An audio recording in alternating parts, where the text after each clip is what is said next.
ये प्रक्रिया जो हमने अब शुरू की है, जिसे हम शिवांग कह रहे हैं, अंग मतलब हिस्सा, यानी शिव का एक हिस्सा, आप उनका एक हिस्सा हैं।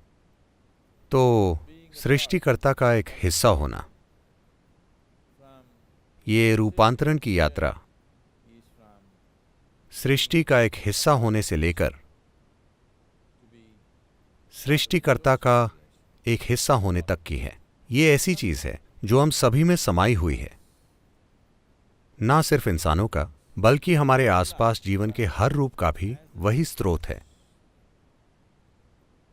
लेकिन हमारे पास जो सबसे बड़ा अवसर है या जो सबसे बड़ी चुनौती है, हमारे जीवन में जो सबसे बड़ी संभावना है, वो ये है कि हमारे अंदर उसका अनुभव करने की क्षमता है।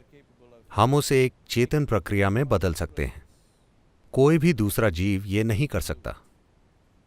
कोई भी अन्य प्राणी, हालांकि वो भी उसी से बने हैं, लेकिन वो कभी ये नहीं जान सकते कि वो उससे बने हैं।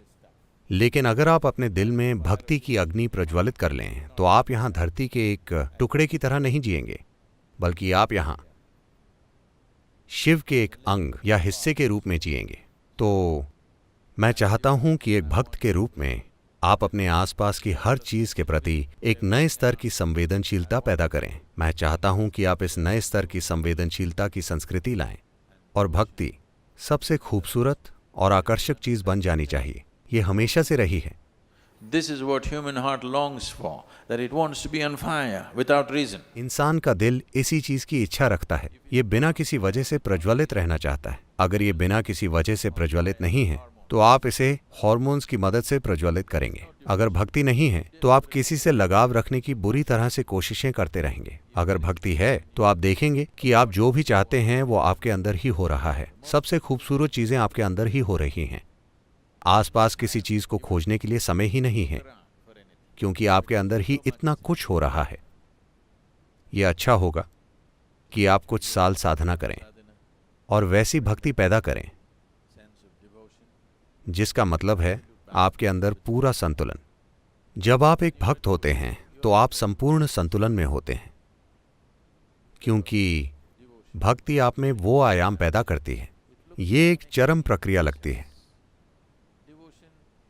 भक्ति या भक्त एक चरमपंथी है जो किसी के खिलाफ नहीं है। हमें ऐसे लोगों की जरूरत है। फिलहाल हम ऐसे चरमपंथी तैयार कर रहे हैं जो हमेशा किसी के खिलाफ होते हैं। मैं चाहता हूं कि आप बस कल्पना करें,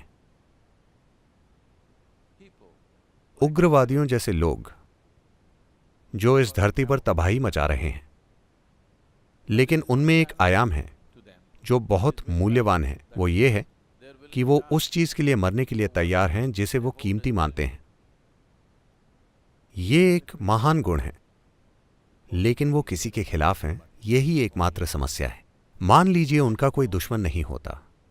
मान लीजिए आपका कोई दुश्मन ना हो और आप में दुश्मन बनाने की क्षमता भी ना हो, पर आप चरमपंथी हों, तो आप एक शानदार तीव्र इंसान होंगे, है ना? एक बहुत ही तीव्र और शानदार जीवन होंगे आप, अगर आप बस इतना करें कि अपने अंदर कोई दुश्मन ना बनाएं। अगर आप कोई दुश्मन नहीं बनाते और आप एक चरमपंथी हैं, तो ये जीने का जबरदस्त तरीका है, क्योंकि आप एक तीव्र जीवन जिएंगे, पूरी तरह से तीव्र। जब आप किसी चीज के खिलाफ नहीं होते और किसी चीज के साथ भी नहीं होते, बस एक चरमपंथी, तो आप जीवन के जबरदस्त अंश होंगे।